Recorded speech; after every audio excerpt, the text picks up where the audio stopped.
السلام علیکم ورحمۃ اللہ وبرکاتہ۔ اعوذ باللہ من الشیطان الرجیم، بسم اللہ الرحمن الرحیم۔ رب اشرح لی صدری ویسر لی امری واحلل عقدۃ من لسانی یفقہوا قولی۔ رب زدنی علما، اللہم فقہنا فی الدین، اللہم انی اسألک علما نافعا رزقا طیبا وعملا متقبلا، اللہم انفعنا بما علمتنا وعلمنا ما ینفعنا وزدنا علما، اللہم انی اعوذ بک من علم لا ینفع ومن قلب لا یخشع ومن نفس لا تشبع ومن دعوت لا یستجاب لها رب یسر ولا تعسر وتمم بالخیر وبک نستعین یا فتاح یا فتاح، آمین یا رب العالمین۔ اللہم لا سہل الا ما جعلتہ سہلا وانت تجعل الحزن اذا شئت سہلا۔ بسم اللہ الرحمن الرحیم۔ سورہ طٰہٰ کی آیت نمبر 76 تک ہم لوگوں نے کمپلیٹ کیا تھا الحمدللہ۔ ابھی ہم لوگ آج ڈے 43 میں انشاءاللہ ہم لوگ سورہ طٰہٰ کی آیت نمبر 77 سے لیں گے، پارہ نمبر 16۔ تو آپ لوگ اپنی قرآن کھول لیں۔ ابھی ہم لوگ کل الحمدللہ کافی ڈیٹیلز میں جو ہے دعویٰ کے بارے میں ہم لوگوں نے پڑھا۔ موسیٰ علیہ السلام کے واقعات سے ہم نے کئی اسباق لیے، پھر اللہ تعالیٰ یہاں پر جو ذکر کرے، جہاں پر ہم لوگوں نے اینڈ کیا تھا وہ یہ تھا کہ قیامت کے دن ان لوگوں کے لیے جنت عدن ہے جو جو ایمان لائے، عمل صالح کرے اور ساتھ میں اپنا تزکیہ کرتے رہے، ٹھیک ہے۔ تو اللہ تعالیٰ ان کے لیے اللہ تعالیٰ بتا رہے کہ جنت عدن کا ان کے لیے وعدہ ہے۔ چلیے آگے پڑھتے ہیں۔ بسم اللہ الرحمن الرحیم۔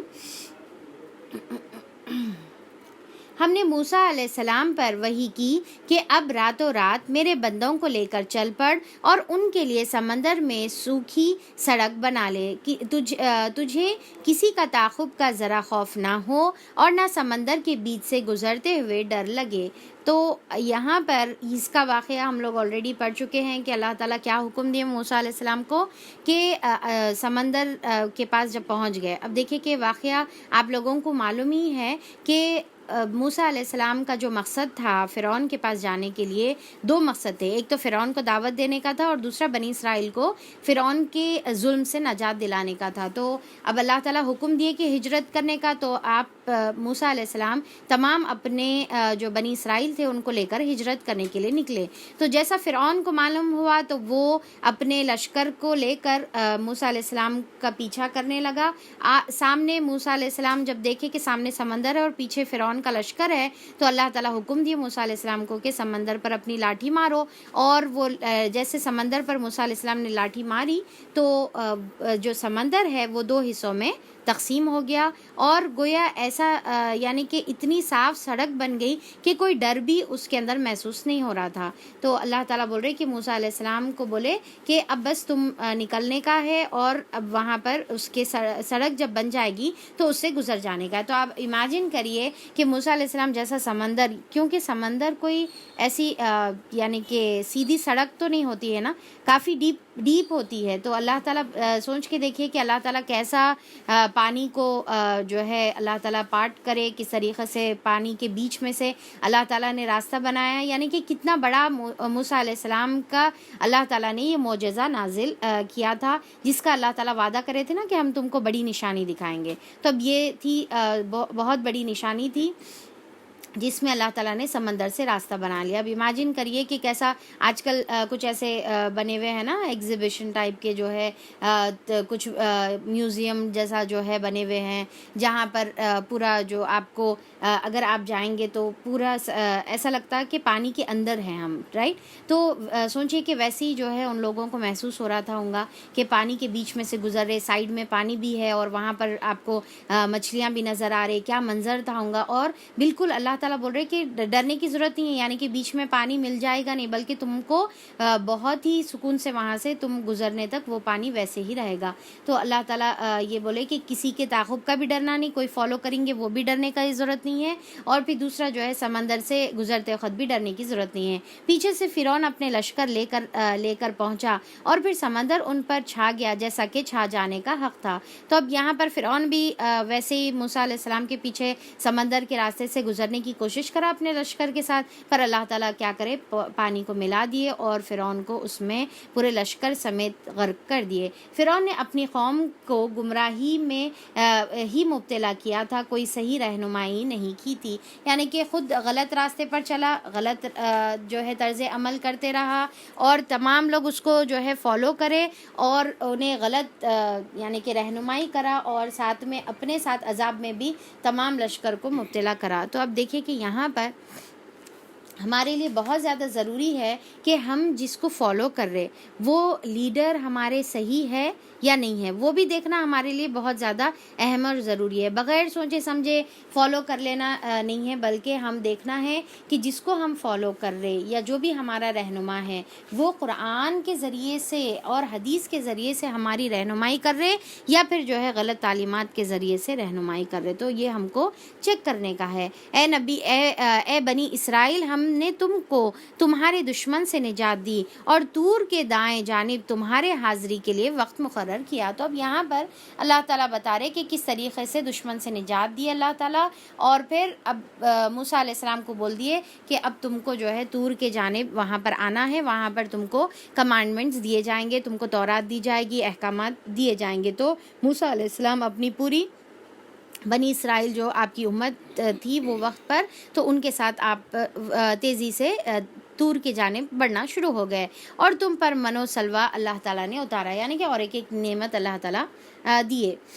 پھر اس کے بعد کھاؤ ہمارا دیا ہوا پاک رزق اور اسے کھا کر اسے کھا کر سرکشی نہ کرو۔ تو اب یہاں پر اللہ تعالیٰ کیا بتا رہے کہ من و سلوہ دیے اللہ تعالیٰ، نعمتیں نازل فرمائے، پاک رزق اللہ تعالیٰ عطا فرمائے، پر کیا ہے کہ نعمتیں اللہ تعالیٰ کی یوز کرنا کوئی غلط بات نہیں ہے، پر نعمتیں یوز کر کے سرکشی نہیں کرنے کا ہے۔ یعنی کہ جو بھی اللہ تعالیٰ ہم کو رزق دیے ہوئے ہیں، مال اور دولت اللہ تعالیٰ ہم کو عطا کرے ہوئے ہیں، یا جو بھی نعمت اللہ تعالیٰ نے ہم کو عطا کی ہے، وہ نعمت کا ہم کو استعمال کرنا ہے، پر اس کا وہی نعمتوں کو لے کر اللہ کی نافرمانی کریں گے تو یہ پھر غلط بات ہے۔ ورنہ اللہ تعالیٰ کیا بتا رہے، ورنہ تم پر میرا غضب ٹوٹ پڑے گا۔ اللہ تعالیٰ کا غضب کب ٹوٹے گا؟ جب ہم نعمتیں اللہ کی استعمال کر کے اللہ ہی کی نافرمانی کریں گے، تو پھر ڈیفینیٹلی یہ تو غصہ دلانے والی بات ہے، اور اللہ تعالیٰ بتا رہے کہ پھر میرا غضب تم پر جو ہے ٹوٹ پڑے گا۔ تو یہاں پر سرکشی سے مراد کیا ہے ہم پہلے دیکھیں گے کہ اللہ تعالیٰ کی جو نعمتیں ہیں اس کو استعمال کرنا ہے، پر سرکشی نہیں کرنے کا ہے۔ سرکشی کا کیا مطلب ہے؟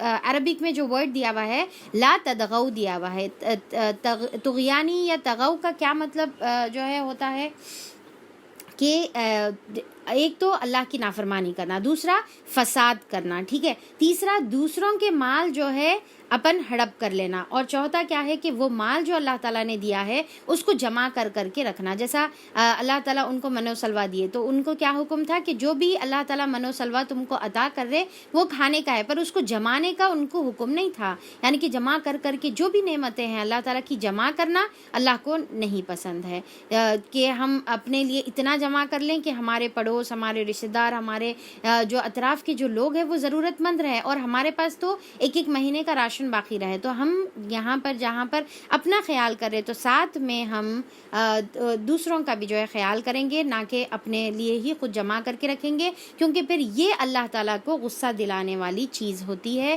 جس سے اللہ تعالیٰ کا غضب ٹوٹتا ہے۔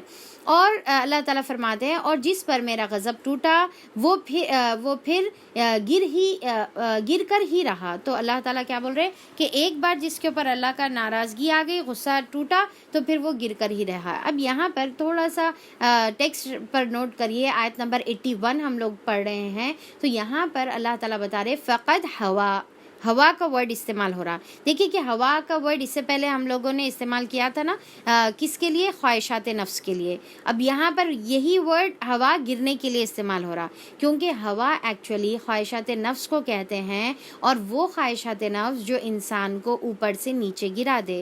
کیا مطلب ہے اوپر سے نیچے گرا دے؟ ایک تو اس کو انسانیت سے گرا کر جو ہے جانور کی پوزیشن پہ لائے، یعنی کہ اس کی خواہشات نفس، اس کی ہوس اتنی گندی ہے کہ وہ پھر انسان کے اندر وہ انسانیت ہی باقی نہیں رہی، بلکہ اس کو یا تو مال کی ہوس اس کے ذہن میں ہے، یا عورت کی، یا کوئی جو ہے یا ڈیزائرز کی ہوس اس کے اندر ہے، کہ انہیں انسان سے جا کر کیا ہو گیا، جانوروں کی طرح اس کی زندگی ہو گئی. ٹھیک ہے، تو اس کو جو ہے ہوا بولیں گے، جو انسان کو اوپر سے نیچے گراتی. یا دوسرا ایسی خواہشات نفس جو انسان کو، یعنی کہ دوسرے اینگل میں کہ ایک انسان اپنے نیکیاں کر کر ایک اللہ تعالیٰ کے پاس پوزیشن حاصل کرتا ہے، رائٹ. تو وہ پوزیشن جب پھر اس کے بعد وہ پوزیشن حاصل کرنے کے بعد اگر وہ اپنے ڈیزائرز کو فالو کرتا ہے تو پھر کیا ہو گیا، وہ پوزیشن سے، وہ نظروں سے اللہ تعالیٰ کی، یا وہ پوزیشن سے وہ گر جاتا ہے. تو یہاں پر اسی ورڈ کی وزن پر جو ہے ہوا خواہشات نفس کو بھی کہتے ہیں. کیا مطلب ہے؟ اوپر سے نیچے گرنا. ٹھیک ہے، تو اب یہاں پر اللہ تعالیٰ بول رہے جس پر میرا غضب ٹوٹا پھر وہ گر کر ہی رہا، البتہ جو توبہ کر لے. اب دیکھیے سبحان اللہ، یہ اللہ تعالیٰ کی رحمت ہے کہ ہمیشہ توبہ کا دروازہ اللہ تعالیٰ کھلا رکھتے ہیں. تو اللہ تعالیٰ کیا بتا رہے؟ پر البتہ جو توبہ کر لے اور ایمان لائے اور نیک عمل کرے اور سیدھا چلتا رہے. کیا کیا کرنے کا ہے بتائیے آپ؟ کہ البتہ جو توبہ کر لے، پھر ایمان لے کر آئے، پھر نیک عمل کرے، پھر سیدھا راستہ چلتا رہے. اب یہاں پر پوری جو توبہ کا طریقہ ہے اس کی ڈیٹیلز اللہ تعالیٰ بتا رہے ہیں، اور بہت ہی امپورٹنٹ ہے.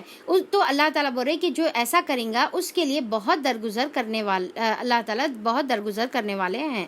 اب یہاں پر ہم دیکھیں گے کہ توبہ کا کیا طریقہ ہے. اکثر لوگ کیا سمجھتے کہ توبہ کرنا بولے تو تھوڑا سا جو ہے توبہ توبہ توبہ، اللہ میاں معاف کر دیجئے، نیکسٹ ٹائم سے نہیں کرتے، اور پھر جو کام کرنا ہے وہ کر لینا. نہیں، توبہ اس کو نہیں بولیں گے.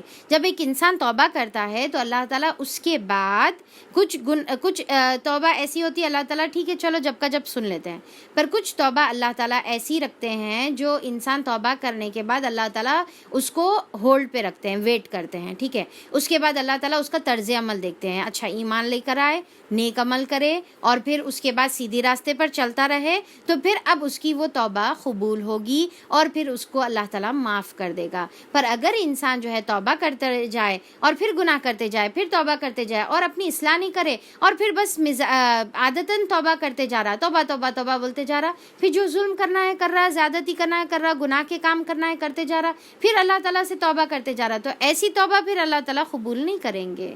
تو یہاں پر توبہ کی شرط کیا ہے؟ پھر وہ نیک عمل کرنا ہے اور سیدھے راستے پر چلنے کا ہے، پھر اس کے بعد راستہ سیدھا کر لینے کا ہے. یہ نہیں کہ توبہ کرتے جائے اور راستہ پھر جو ہے غلط راستے پر ہی جو ہے چلتا رہے، تو پھر یہ توبہ اس کی قبول نہیں ہوگی. اس کے بعد پھر اللہ تعالیٰ بول رہے کہ ٹھیک ہے، اس کے بعد اللہ تعالیٰ اس کو سیدھا راستہ دکھائیں گے اور اس کی توبہ کو اللہ تعالیٰ قبول کر لیں گے.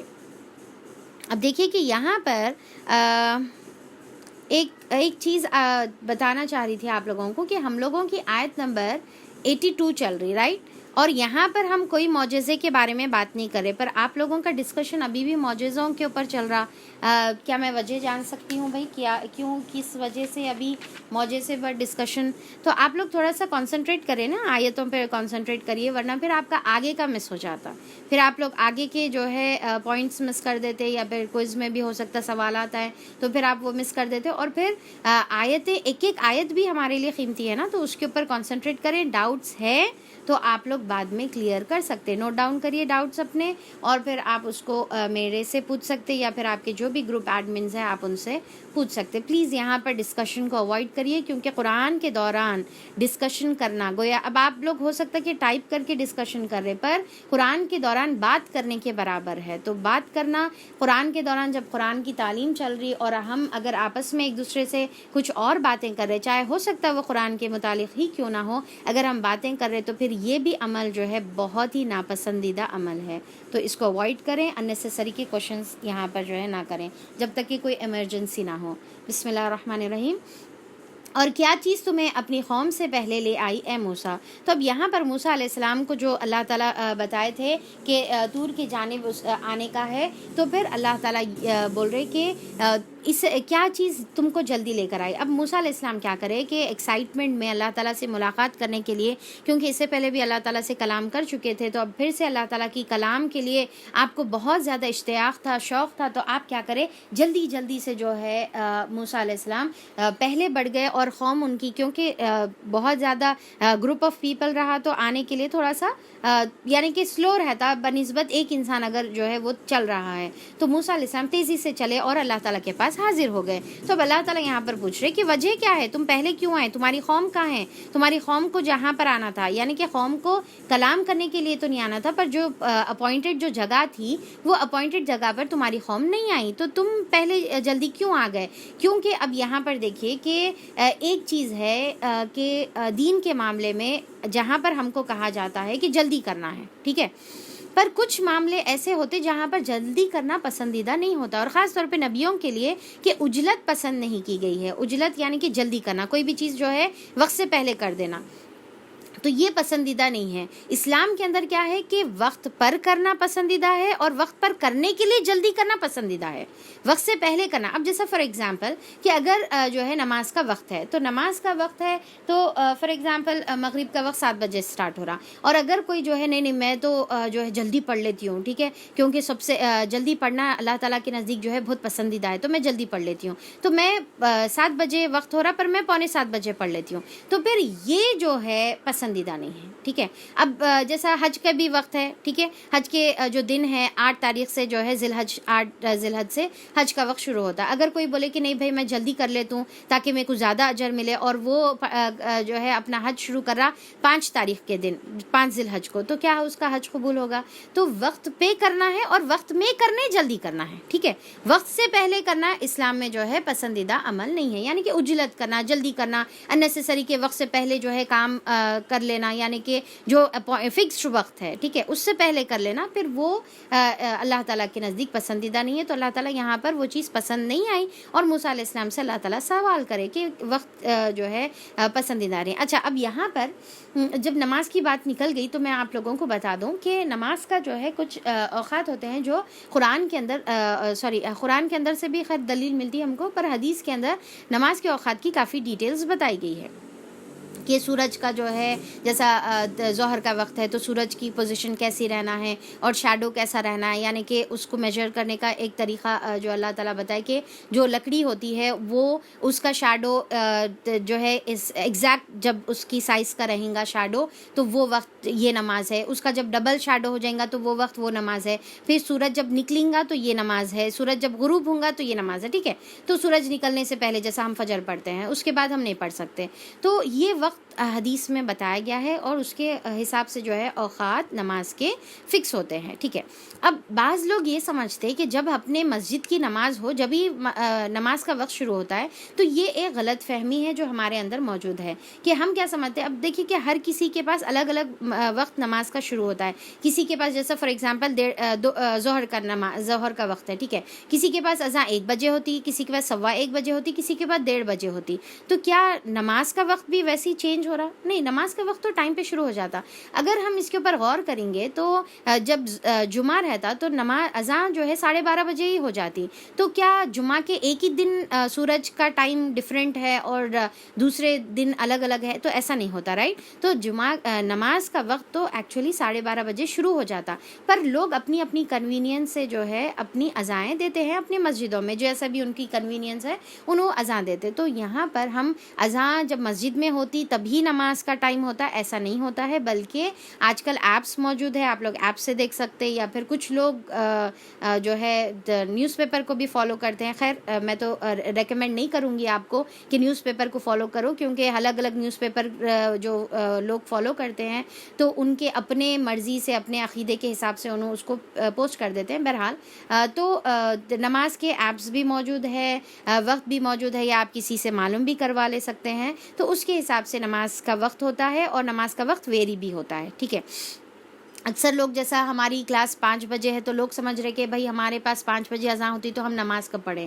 تو نماز کا ٹائم آپ کا ظہر کا سٹارٹ ہو جاتا ہے. آپ آرام سے 4:30 بجے نماز پڑھ سکتے ہیں. نماز کا ٹائم تو ایکچولی اس سے پہلے شروع ہو رہا, پر ٹائم اگر آپ میکزیمم بھی آپ 4:30 پونے 5 بجے تک پڑھ کے کلاس کو جوائن کر سکتے ہیں. تو یہ ایک ضروری وضاحت تھی جو میرے کو بتانی تھی.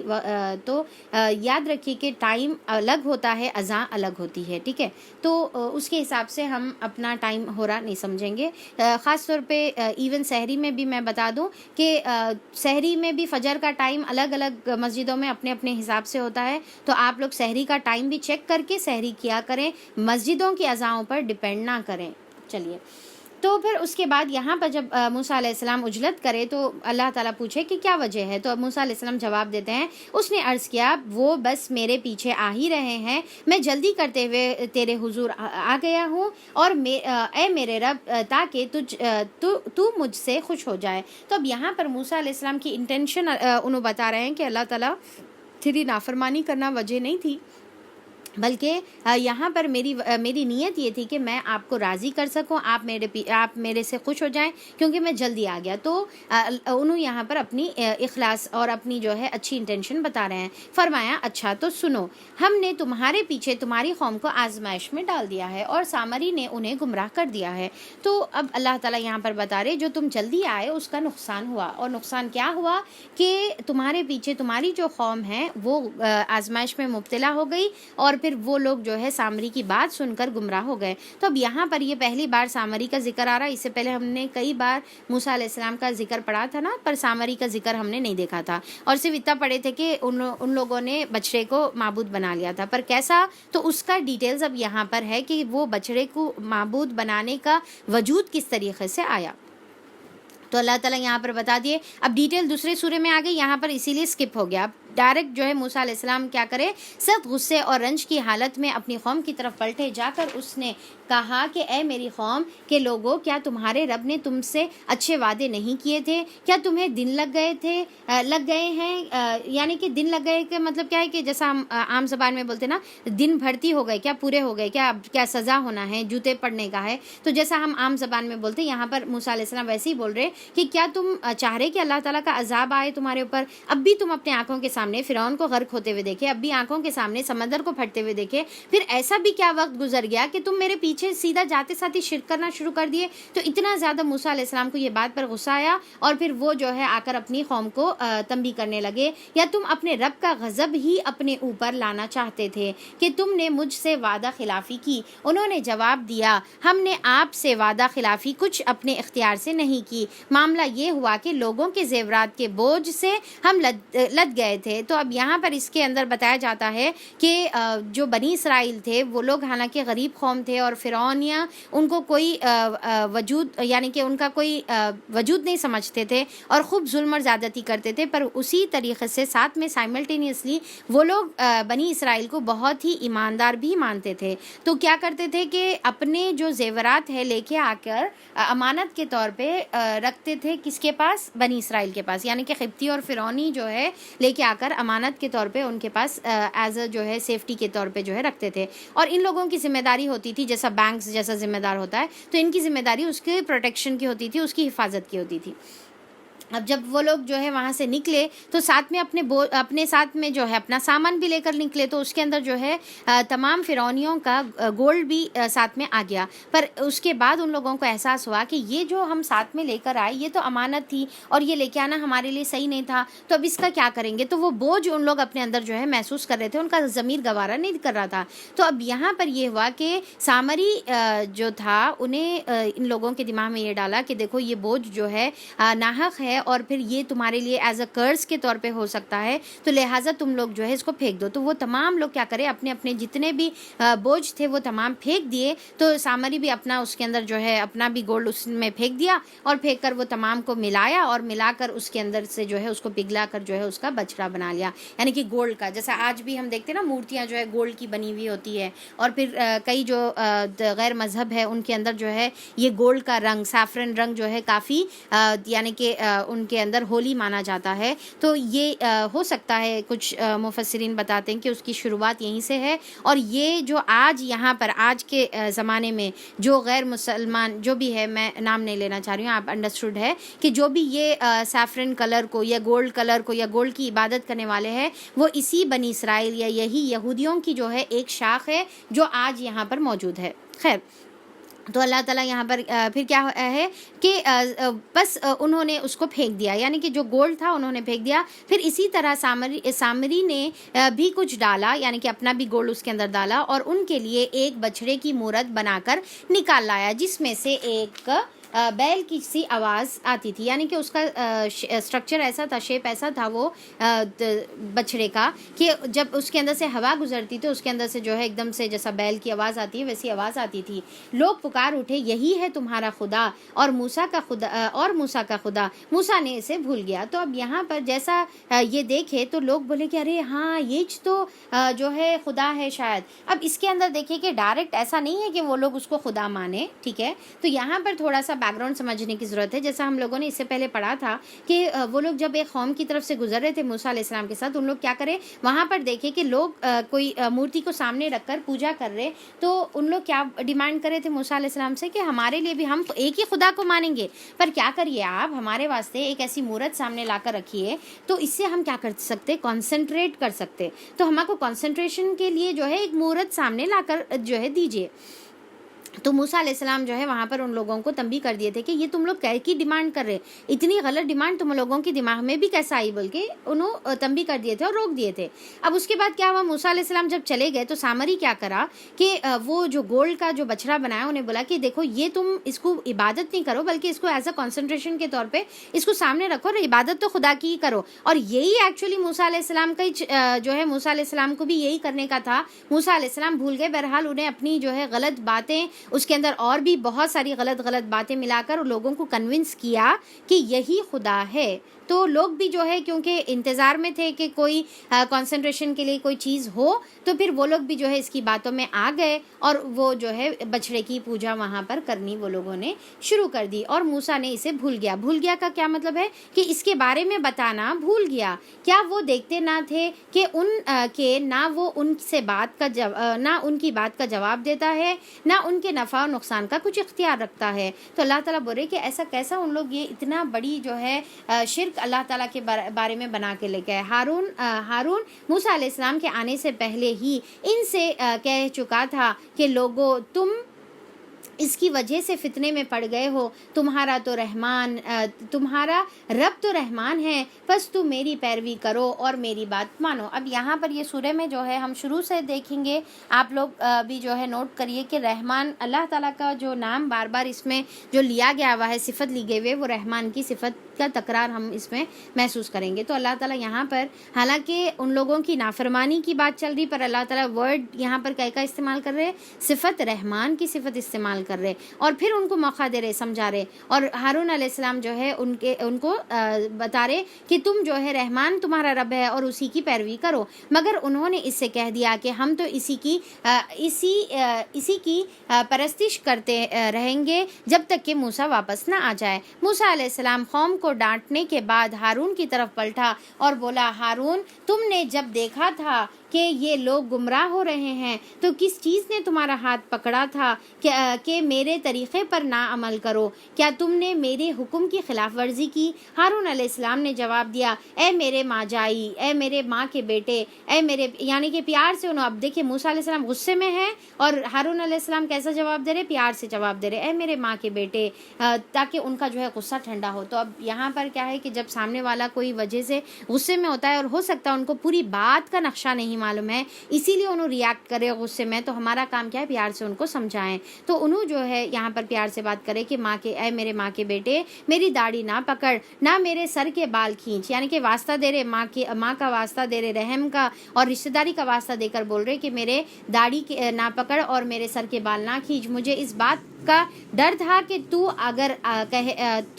آ کر کہے گا کہ تم نے بنی اسرائیل میں پھوٹ ڈال دی ہے اور میری بات کا پاس نہ رکھا، کیونکہ جانے سے پہلے موسیٰ علیہ السلام بتائے تھے کہ فساد سے جو ہے بچنے کا ہے. تو یہ ڈیٹیلز ہم آلریڈی پڑھے تھے اس سے پہلے سوروں میں کہ فساد نہیں کرنے کا ہے. تو ہارون علیہ السلام اسی کے اوپر عمل کر کے بول رہے کہ اگر میں کچھ کرتا تو پھر یہ لوگ فساد کرتے تھے، اور دوسری جگہ پر کیا تھا کہ یہ لوگ میرے اوپر ہی ٹوٹ پڑتے تھے، یعنی کہ مجھے ہی نقصان پہنچا سکتے تھے. اب دیکھیے کہ ایک پیاری سی بات یہ آیت سے جو ہے کچھ علماء اکرام نکالتے ہیں، اور وہ یہ کہ میری داڑھی نہ پکڑ. تو داڑھی رکھنا شروع سے ہر نبی کا شیوا رہا ہے. یہ اسے جو ہے اسے ایک دلیل بھی نکالتے ہیں کچھ علماء اکرام. تو کیونکہ یہاں پر کیا ذکر ہے کہ بلیحیتی، کہ میری داڑھی نہ پکڑ. تو خیر اب جو ہے اللہ تعالیٰ یہاں پر آگے کیا بتا رہے کہ موسیٰ علیہ السلام نے کہا اور سامری تیرا کیا معاملہ ہے. اب جب موسیٰ علیہ السلام ہارون علیہ السلام سے بات کر لیا اور ہارون علیہ السلام کی بات سے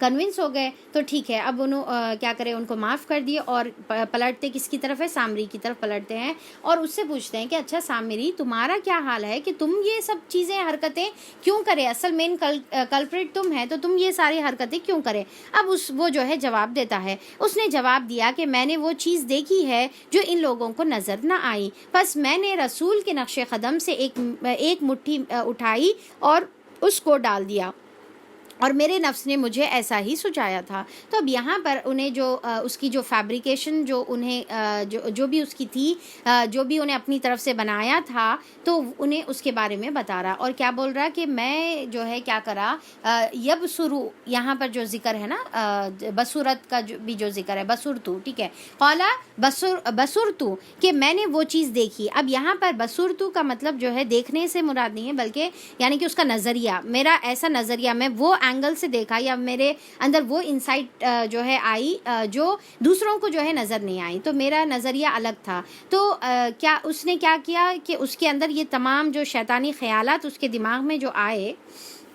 اب آگے ہم لوگ ابلیس کا بھی واقعہ ہم لوگ دیکھیں گے. تو ابلیس کی طرف سے یہ شیطانی جو خیالات انہیں آئے تو انہیں اس کے بارے میں بتا رہا کہ میں نے جو ہے وہ چیز دیکھی، یعنی کہ میرے دماغ میں وہ خیال آیا جو کسی کو نظر نہیں آیا تھا. تو بس میں نے کیا کیا کہ رسول کے نقش قدم سے ایک مٹھی اٹھائی. اب دیکھیے کہ یہ جو ہے لٹرلی میننگ نہیں ہے کہ نقش قدم سے بولے تو لٹرلی فوٹ سٹیپ سے ہاتھ میں نیچے جھک کر مٹی اٹھا رہے واقع میں. اور اس کے بارے میں جو ہے ایک بھی جو ہے نظریہ پایا جاتا ہے کہ اس میں بتایا جاتا ہے کہ کیا ہے، جبرائیل علیہ السلام کے نقش قدم کی مٹی اس نے اٹھائی اور اٹھا کر وہ اس نے اس کے اندر کیا بولتے وہ جو بیل بنایا تھا اس کے اندر اس نے ڈالی تو بیل کے اندر سے آواز آ رہی تھی. ایکچولی یہ اتنا زیادہ صحیح قول نہیں ہے. اس کے بارے میں جو صحیح قول آتا ہے ہو سکتا وہ بھی ہو، اللہ بہتر جانتا ہے.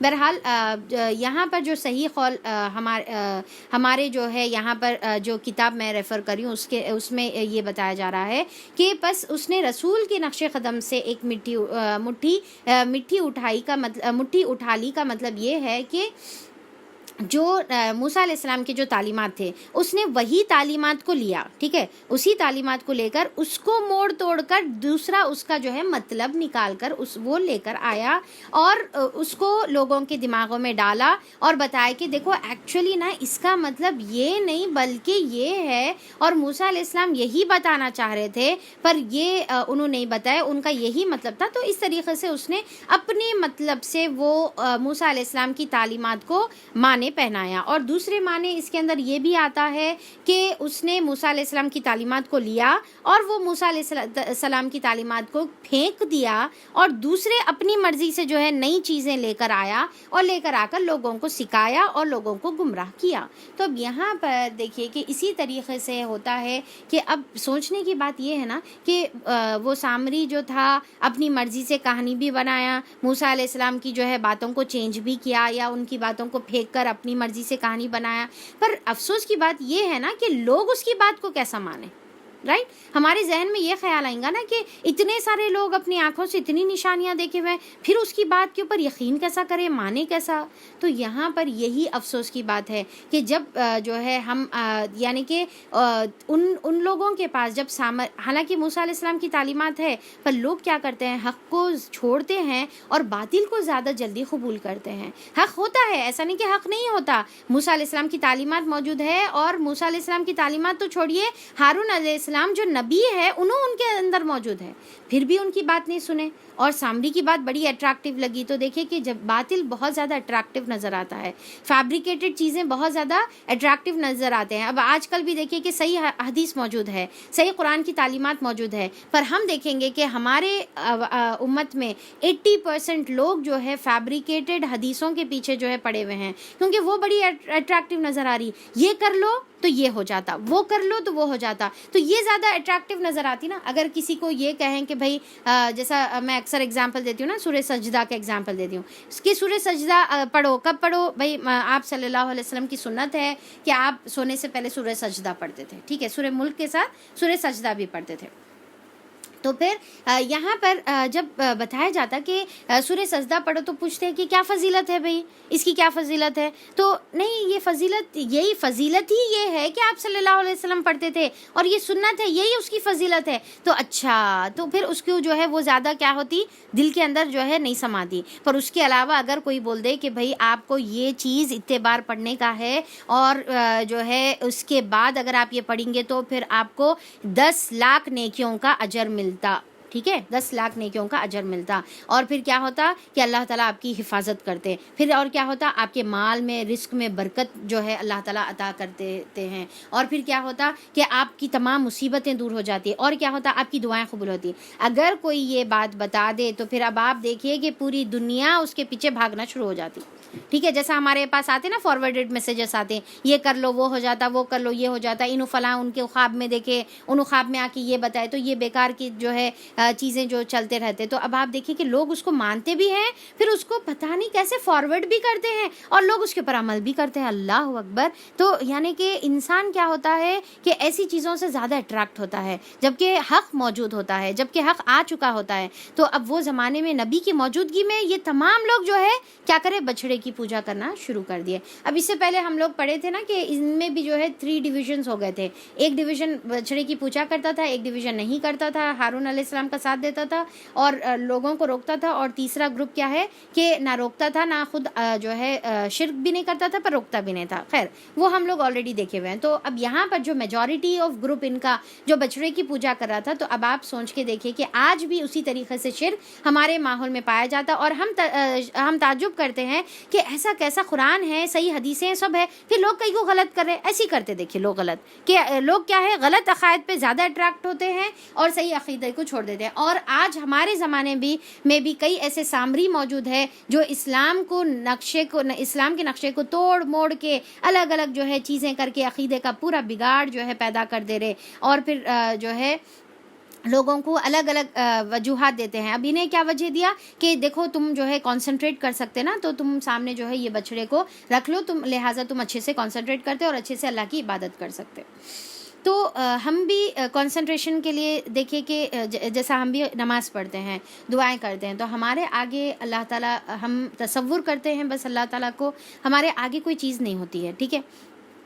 تو یہی طریقہ ہم کو ہمارے نبی نے سکھایا ہے, اور یہی طریقے پر ہم کو عمل کرنے کا ہے. ہم اپنے سیلف جو ہے خود ساختہ چیزیں ہم نہیں بنانے کا ہے کہ اس سے جو ہے یہ فائدہ ہوتا اور اس سے وہ, حالانکہ ظاہری طور پہ فائدہ ہوتا بھی ہوگا, تو بھی ہمارے کو نبی اور ہمارے قرآن کے خلاف ہمارے کو کوئی بھی عمل نہیں کرنے کا ہے. اور تعجب دیکھ کے سوچنے پہ جو ہے تعجب بھی ہوتا نا, اگر آپ کبھی غور کریں گے تو یہ جو دوسرے مذاہب کے لوگ ہیں کیا کرتے ہیں, کوئی جو ہے یعنی کہ بالکل برہنے ہو کر یا پھر ایک کپڑا اوڑھ لے کر بیٹھے ہوئے رہتے اور کنسنٹریٹ کرتے, اور 2-2 گھنٹے ایک دن 2 دن جو ہے وہ لوگ کنسنٹریٹ کرتے, رائٹ. اور پھر کچھ لوگ جیسا میڈیٹیشن کے نام پر رہو یا پھر یوگا کے نام پر رہو یا جو بھی رہو, اس کے اوپر جو ہے وہ لوگ کیا بولتے کہ ہم لوگ میڈیٹیٹ کر رہے ہیں, ہم لوگ کنسنٹریٹ کر رہے ہیں, اور وہ لوگ کنسنٹریٹ کر بھی پاتے. اور ہم جو ہے 4 منٹ جو 4 رکعت کو لگتے ہیں 4 منٹ, ہم 4 منٹ کنسنٹریٹ نہیں کر سکتے. کیوں نہیں کر سکتے. سوچیں, کبھی کبھی سوچ کے دیکھیں کہ کیا وجہ ہے کہ یہ جو دوسرے مذہب کے لوگ ہیں گھنٹوں بیٹھ کے کنسنٹریٹ کر رہے اور ہم 4 منٹ اللہ تعالیٰ کے لیے نہیں کر سکتے. تو کیا وجہ ہے؟ وجہ یہ ہے کہ ایک تو ہمارا جو یعنی کہ جو کنیکشن ہے اللہ تعالیٰ سے وہ ہم صحیح سے ہمارے ایمان کی وجہ سے نہیں جوڑ رہا, اور ہم اس کے اوپر کوشش بھی نہیں کر رہے, ہم اس کے اوپر اپنے آپ کو ڈیڈیکیٹ نہیں کر رہے, ہم محنت نہیں کر رہے اس کے اوپر. اور دوسرا یہ ہے کہ شیطان ذرا ہمارے پیچھے جو ہے زیادہ لگاوا رہتا. اب ان لوگوں کے پیچھے نہیں رہتا نا, ان لوگوں کو جو ہے ان لوگ پہلے اس کی اطاعت کر رہے ہیں, فرما برداری کر رہے ہیں, اب ان کو کہیں کو جا کے چھیڑیں گا انہیں. اب اس شیطان کو اصل تو ہمارے جو 4 منٹ جو نماز کے ہیں وہ بہت زیادہ چبھنے والے, بہت زیادہ بھاری ہیں وہ, تو انہیں کیا کرتا ہے, ہم کو وہ 4 منٹ بھی کنسنٹریٹ کرنے کی نہیں دیتا, اور ہم اس کی جو ہے اطاعت اور فرما برداری میں اس کے پیچھے پیچھے پیچھے پوری دنیا کے بارے میں نماز کے اندر سوچتے رہتے. تو شیطان کو فوری اعوذ باللہ کہنا ہے. یہاں تک کہ نماز کے اندر بھی اگر آپ کو وسوسے آئے تو آپ بازو جو ہے اعوذ باللہ پڑھ کر جو ہے تھوک دیں گے, اور تھو تھو تھو اس طریقے سے آپ کریں گے, اور آپ اپنی نماز کو کنٹینیو کریں گے. تو پھر اس کے بعد جو ہے موسیٰ علیہ السلام نے کہا, اچھا تو جا, اب زندگی بھر تجھے یہی پکارتے رہنا ہے کہ مجھے نہ چھو. اب اللہ تعالیٰ اس کو جو ہے ایسی سزا اللہ تعالیٰ دی ہے, ایسی بیماری دے دی ہے کہ مجھے نہیں چھونا, یعنی کہ چھونے سے وہ بیماری پھیلتی تھی, اس کو بھی تکلیف ہوتی تھی اور چھونے والے کو بھی تکلیف ہوتی تھی. تو وہ کہتے جاتا تھا کہ مجھے نہ چھو. آج بھی جو ہے دیکھیے کہ ہمارے اطراف بھی جو ہے قسم کی بیماری پھیلی ہوئی ہے نا, کہ جس میں ہم ایک دوسرے کو نہیں چھو رہے. تو یہ بھی ایک اللہ تعالیٰ کی طرف سے ہمارے لیے ریمائنڈر ہے. ٹھیک ہے, اس کو عذاب بھی نہیں بولیں گے, اس کو ہم آزمائش بولیں گے. ٹھیک ہے, چلیے آزمائش ہی بول لیں گے, پر کہیں نہ کہیں ہم کو رک کر سوچنا بھی ہے کہ ایک دوسرے کو نہیں چھونے والی یہ جو بیماری ہے جو اللہ تعالیٰ نے سامری کو عطا کیا تھا, اس کے شرک اور اس کے فیبریکیشن کی وجہ سے, تو ہم بھی یہاں پر آج جو دین کو نہیں نئے شکل میں بگاڑ کر جو ہے لے کر آئے ہوئے ہیں اور نئی نئی چیزیں ایجاد کر رہے, تو ہمارے اوپر بھی اللہ تعالیٰ یہ نہیں چھونے والا عذاب اللہ تعالیٰ نے نازل فرمایا ہے. تو ہم کو بھی کچھ دیر لمحے سوچنا ہے کہ یہ عذاب ہمارے اوپر کیوں ہے, یہ سزا ہمارے اوپر کیوں ہے, یا یہ آزمائش ہمارے اوپر کیوں ہے, اور ہم اس میں جو ہے اللہ تعالیٰ کی طرف پلٹنے والے بنیں گے تو پھر یہ ہمارے لیے رحمت کا سبب بنے گی. یعنی کہ یہی آزمائش اگر ہم اللہ کی طرف پلٹنے والے بنیں گے, توبہ کرنے والے بنیں گے, رجوع کرنے والے بنیں گے, تو یہی آزمائش ہمارے لیے کیا بن جائیں گی, رحمت کا سبب بن جائیں گی. تیرے لیے باز پرس کا ایک وقت مقرر ہے, تجھ سے ہرگز نہ ٹلنے والا ہے. یعنی کہ ابھی دنیا میں یہ سزا ہے اور آخرت میں کیا ہے, باز پرس ہوں گی. اور دیکھ اپنے اس خدا کو جس پر تو رجھا ہوا تھا, اب ہم اسے جلا ڈالیں گے. یعنی کہ اب وہ جو مچھڑا تھا اس کو موسیٰ علیہ السلام کیا کرے, لے کر جلا دیا. حالانکہ گولڈ فائدے کی چیز ہے, پر جب اس کے ساتھ یہ شرک ایسوسیٹ ہو گیا تو اس کو انہوں نے جلانے کا حکم دیا, اور وہ ریزہ ریزہ کر کے دریا میں بہا دیا گیا. لوگوں تمہارا خدا بس ایک ہی خدا ہے. آج بھی کیا کرتے لوگ, کچھ چیزیں جلاتے ہیں اور جلا کر دریا میں بہاتے ہیں نا, تو وہاں پر ہو سکتا کہ بھئی اسی سے ان لوگوں نے اپنے غلط عقائد جو ہے بنائے ہوئے ہیں. لوگوں تمہارا خدا بس ایک ہی خدا ہے, اللہ ہی ہے جس کے سوا کوئی خدا نہیں ہے, ہر چیز پر اس کا علم حاوی ہے. اے محمد صلی اللہ علیہ وسلم. اب یہاں پر موسیٰ علیہ السلام کا واقعہ ختم ہوتا ہے اور ہم جو ہے اپنے سیکنڈ پارٹ کی طرف بڑھتے ہیں, جس کے اندر جو ہے آپ صلی اللہ علیہ وسلم کے لیے جو ہے اللہ تعالیٰ کنسول کر رہے ہیں, آپ کو سپورٹ کر رہے ہیں, آپ کو جو ہے ہمت دے رہے ہیں, آپ کو تسلی دے رہے ہیں, اور جو اس کا انکار کرنے والے ہیں ان کی سزا بھی اللہ تعالیٰ یہاں پر بتا رہے ہیں. یعنی کہ جیسا موسیٰ علیہ السلام کی اطاعت کا انکار کرے تو فرعون کا کیا انجام ہوا, سامری کا کیا انجام ہوا.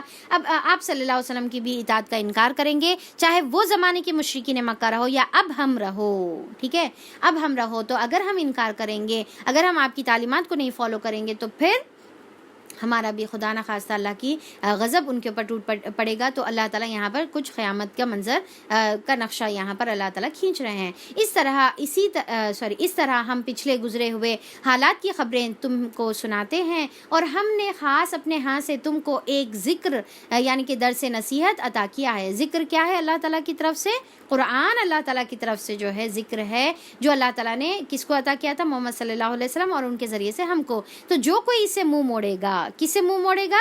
قرآن سے جو کوئی منہ موڑے گا وہ قیامت کے روز سخت بارے گناہ اٹھائے گا۔ اب دیکھیے کہ منہ موڑے گا، آردا کا ورڈ یہاں پر بھی آئے گا، آگے بھی ہم لوگ دیکھیں گے کہ آردا کا مطلب کیا ہے، کسی سے بھی جیسا یو ٹرن کر لیتے نا، فار ایگزامپل آپ جو ہے بغیر ماسک کے، فی الوقت کے ایگزامپل، کرنٹ ایگزامپل، بغیر ماسک کے اگر جو ہے کوئی جا رہے تو سامنے پولیس والے دکھتے ساتھ ہی کیا کرتے، فوری ایک دم سے یو ٹرن مار لیتے، تو یہ یو ٹرن کو آردا جو ہے کہتے ہیں۔ تو اللہ تعالیٰ یہاں پر بتا رہے کہ جو کوئی قرآن سے منہ موڑے گا، قرآن کو پیچھے ڈال دے گا، تو اس کی سزا کیا ہے کہ ایک تو پہلی سزا کہ وہ بہت ہی بڑا بار گناہ اپنے اوپر اٹھائے گا، اور ایسے سب لوگ ہمیشہ اس کے وبال میں گرفتار رہیں گے، اور دوسرا کیا رہیں گا کہ ہمیشہ ہمیشہ جو ہے اس کی سزا ان کو ملتے رہے گی، اور قیامت کے دن، اب دیکھیں کہ اور قیامت کے دن، تو یہاں پر کیا ہے کہ دنیا میں بھی اس کو وبال ہوگا قرآن سے منہ موڑنے کا، اور قیامت کے دن بھی، اور قیامت کے دن ان کے لیے اس جرم کی ذمہ داری کا بوجھ بڑا تکلیف دہ بوجھ ہوگا اس دن جب کہ سور پھونکا جائے گا۔ اب اللہ تعالیٰ قیامت کا نقشہ، اب آپ امیجن کریے کہ اس دن کیا ہوگا جب سور پھونکا جائے گا۔ ہم کو معلوم ہے نا اسرافیل علیہ السلام کے بارے میں کیا آتا ہے کہ بالکل ریڈی سور کے اوپر جو ہے پھونکنے کے لیے، منہ قریب جو ہے سور کے کرے ہوئے ہیں، جیسا ہارن ٹائپ کی کوئی چیز ہے آپ جو ہے بجانے والی، بہت ہی بڑی، اللہ تعالیٰ پتہ نہیں اس کی کیسی حیت اور کیفیت ہے، تو اللہ تعالیٰ ان کو جو ہے اسرافیل علیہ السلام کو اس کی ذمہ دار بنائے ہوئے ہیں، ریڈی ہے، اور اللہ تعالیٰ کی طرف نظریں اٹھا کر جو ہے ٹھہرے ہوئے ہیں کہ بس اللہ کا حکم ہو اور سور پھونک دے، اور جیسے سور میں پھونک مار دی جائے گی پورا زمین درہم برہم، زمین کا نظام کیا ہو جائے گا، پورا درہم برہم ہو جائے گا، پہاڑ جو ہے اڑنا شروع ہو جائیں گے، اور پھر کیا ہے کہ سمندر جو پانی والا ہے آگ برسنا شروع کر دے گا۔ تو بہرحال جو نقشہ رہے گا تو سور پھونکا جائے گا، اور ہم مجرموں کو اس حال میں گھیر لائیں گے کہ ان کی آنکھیں دہشت کے مارے پھترائی ہوئی ہوگی، یعنی کہ ایسی دہشت ان کے اوپر طاری ہوگی کہ آنکھیں ان کے جو ہے نیلے ہو جائیں گے، پتھرائی جائے گی آنکھیں۔ جیسا پتھرائی جانے کا مطلب کیا ہے کہ سٹل ہو جانا، کہ جیسا پتھر ایک جگہ جم جاتا تو ہلتا نہیں، تو ویسی آنکھیں جو ہے، یعنی کہ کچھ سدھرنے نہیں جا رہا، آپس میں وہ چپکے چپکے کہیں گے کہ دنیا میں مشکل ہی سے تم جو ہے 10 دن رہے، 10 دن گزارے ہوں گے، یعنی کہ دنیا اب آخرت کا ہیبت اور منظر ایسا ہوگا، اور آخرت کا دن میں جب پیش ہوں گے تو وہ لوگ بولیں گے کہ دنیا میں شاید ہم لوگ جو ہے 10 دن ٹھہرے تھے کہ کیا ہے کی، ہمیں خوب معلوم ہے کہ وہ کیا باتیں کر رہے ہوں گے۔ ہم یہ بھی جانتے ہیں کہ اس وقت ان میں سے جو زیادہ محتاط اندازہ لگانے والا ہوگا وہ کہے گا کہ نہیں 10 دن نہیں، بلکہ تمہاری دنیا کی زندگی تو بس 1 دن کی زندگی تھی۔ اب دیکھیں کہ یہاں پر قیامت کے دن کے مقابلے میں دنیا کی زندگی کتنی ہے، بس 1 دن کے برابر اللہ تعالیٰ بتا رہے، 1 دن کے جیسی، یعنی کہ قیامت کا دن اتنا بڑا، ایک انسان 50 سال 60 سال، یعنی کہ ایک سال میں 360 دن اس کے، تو اتنے دن گزارنے کے بعد کیا بول رہے اللہ تعالیٰ، 1 دن کے جیسا اس کو قیامت میں محسوس ہوگا۔ تو وہاں پر دیکھیے کہ ہم آج 1 دن کے پیچھے اپنی کیا زندگی اور محنتیں اور کوشش لگا رہے، اور ہمیشہ کی زندگی کے لیے کیا کوشش اور محنت کر رہے۔ ہمارے کو سوچنا ہے کہ کتنا دنیا کے لیے کر رہے اور کتنا آخرت کے لیے، اور دوسرا یہ بھی سوچنا ہے کہ کتنا دنیا کے لیے کرنا چاہیے اور کتنا آخرت کے لیے کرنا چاہیے۔ 1 دن کے لیے زندگی لگا دے رہے پوری داؤ پہ، پوری زندگی، اور صرف زندگی داؤ پہ نہیں لگا دے رہے بلکہ پوری آخرت کو بھیٹ چڑھا دے رہے، پوری آخرت کو داؤ پہ لگا دے رہے کہ 1 دن عیش و آرام سے گزر جائے، 1 دن ہنسی خوشی سے گزر جائے، 1 دن میری مرضی سے گزر جائے، میری منمانی سے گزر جائے، میں جب چاہے جو چاہے جیسے چاہے کروں گی۔ کوئی جو ہے بس وہ اپنی چاہت کو پوری کرنے کے لیے، یہ 1 دن کی چاہت کو پوری کرنے کے لیے ہمیشہ کی زندگی کو جو ہے ہم داؤ پہ لگا دے رہے، ہمیشہ کی زندگی کا نقصان کر دے رہے۔ اگر ہم آج 1 دن کی جو زندگی ہے، یعنی کہ یہ جتنی زندگی اللہ تعالیٰ جس کو 1 دن سے کمپیئر کر رہے، یہ 1 دن کی زندگی اگر ہم رب چاہی گزار لیں تو قیامت کے دن ہم من چاہی زندگی گزار سکتے۔ جو اللہ تعالیٰ بولے عیش کرو، عشرت کرو، ہنی ام مریا، جتنا بولے اتنا کھاؤ پیو، مزے کرو، جو چاہے وہ کرو، یہاں پر ہر وہ چیز ہے جو تم چاہو گے، پر آج دنیا میں وہ کرنا ہے جو رب چاہے گا، تو وہاں پر وہ ہوگا جو ہم چاہیں گے۔ تو یہاں پر ہماری منمانی کا یہ دن نہیں ہے، یہاں پر رب اللہ تعالیٰ کے حکم کے مطابق زندگی گزارنے کا ہے۔ تو یہاں پر اب ہم خود سوچ لیں اور اپنے زندگی کا فیصلہ کر لیں کہ 1 دن چاہیے یا ہمیشہ کی زندگی۔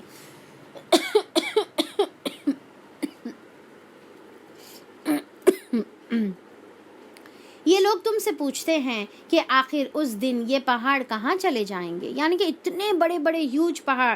دیکھیے کہ اگر جو ہلی ایریا میں رہتے ہیں، اگر اطراف ماؤنٹینز ہیں، بڑے بڑے پہاڑ ہے، تو انہوں اندازہ لگا سکتے، ورنہ ہم جو ہے اندازہ نہیں لگا سکتے یہاں پر کہ جو بڑے پہاڑ ہوتے ہیں اتنے بڑے کہ اوپر سے دیکھنے سے نیچے جو ہے نیچے جو بھی ہوتی ہے چیزیں وہ بالکل جو ہے نقطے ڈاٹس نظر آتے ہیں.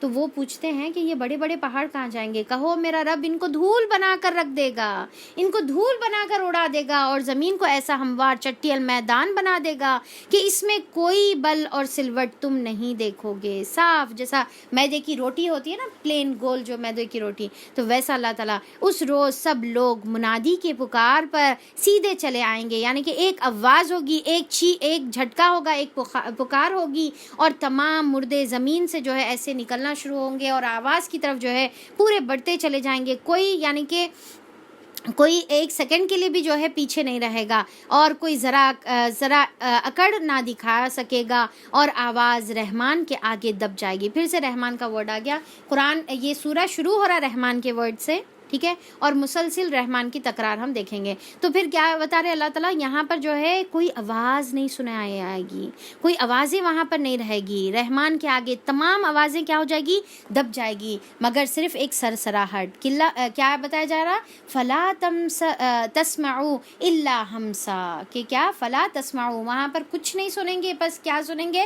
الا ہمسا، سوائے سرسراہٹ کے. سرسراہٹ کہے گی کہ جیسا ہوتا نا کہ نقش قدم کی دور سے کچھ آواز آتی نقش قدم کی، تو وہ جو نقش قدم کی جو آواز ہوتی ہے، یعنی کہ فوٹ سٹیپس کی جو آوازیں ہوتی ہے، تو بالکل بس وہ فوٹ سٹیپس کی آواز وہاں پر جو ہے رہے گی، کوئی آواز نہیں رہے گی. رحمان کے آگے تمام آوازیں دب جائے گی، کوئی ایک آواز کرنے کے لیے نہیں رہے گا. اور پھر جیسا فار ایگزامپل جیسا ہوتا نا کہ اتنا سائلنس ہے کہ صرف سانس لینے کی آواز آ رہی، صرف سانس لینے کی، کہ بس اس کے علاوہ کوئی آواز نہیں ہے. کسی کو کسی سے بات کرنے کی ہوش نہیں ہے، کسی کو کسی کی طرف دیکھنے کا ہوش نہیں ہے. رحمان کے آگے سارے جھکے ہوئے رہیں گے، اور صرف قدموں کی جو ہے آوازیں آہستی سے آہستہ کی جو ہے سرسراہٹیں، جس کو ہمسا کا ورڈ یہاں پر استعمال کیا گیا ہے، بس وہ جو ہے وہاں پر سنائی دے گا.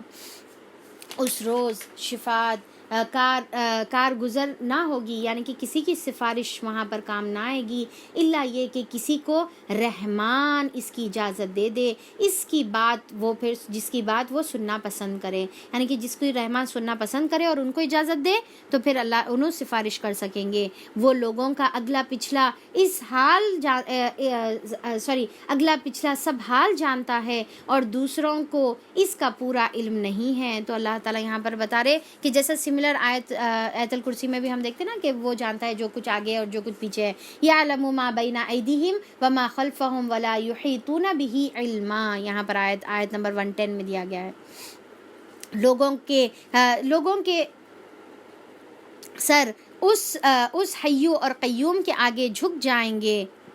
نامراد ہوگا جو اس وقت کسی ظلم کا بار اٹھا کر لائے گا. اس دن کیا ہوگا؟ کون نامراد ہوگا؟ جو کسی ظلم کا بار اٹھائے گا. اب ظلم کا مطلب کیا ہے؟ یہاں پر دیکھیے وقد خوابا، وہ جو ہے برباد ہو گیا، من حملہ جس نے اٹھایا، ظلمن کسی ایک شے، ظلمن ایک ظلم بھی اگر کوئی اٹھا کر وہاں پر بار لائے گا. ایک ظلمن کا مطلب کیا ہے؟ ظلم سب سے پہلے کیا مطلب ہے کہ شرک. اگر کوئی شرک کا بار وہاں پر اٹھا کر لائے گا، اگر انہیں چھوٹا سا ایک شرک بھی اگر زندگی میں کرا ہوا ہے تو پھر وہ وہاں پر برباد ہو گیا. ہماری زندگی، ہمارے اعمال ایک شرک سے بھی خالی رہنا ہے، ایک شرک سے بھی پاک رہنا ہے. ایک قسم کا بھی شرک، چاہے وہ کوئی چھوٹا رہو یا بڑا رہو، وہ ہم نہیں کرے ہوئے رہیں گے تو پھر وہاں پر نجات ہے، ورنہ پھر وہ انسان برباد ہو گیا. اور دوسرا ظلم کا مراد کسی کا حق مارنا. اگر دنیا میں اگر ہم کسی کا حق مارے ہوئے ہیں، کسی کا ایک روپیہ بھی اگر ہم مارے ہوئے ہیں تو پھر وہ بھی جو ہے وہاں پر پھر نامراد ہوگا. اور کسی ظلم یا حق تلفی کا خطرہ نہ ہوگا، کیونکہ قیامت میں اللہ تعالیٰ انصاف کرے گا اس شخص کو جو نیک عمل کرے گا اور اس کے ساتھ وہ مومن بھی ہے. یعنی کہ اگر وہ ایمان والا ہے، اور شرط کیا ہے؟ ایمان رہنا ہے، اس کے بعد نیک عمل دیکھے جائیں گے، ورنہ پھر جو ہے اللہ تعالیٰ نیک عمل نہیں دیکھیں گے. تو اللہ تعالیٰ بول رہے کہ اس کے اوپر ذرا بھی ظلم نہیں ہوگا. کس کے اوپر ظلم نہیں ہوگا قیامت کے دن؟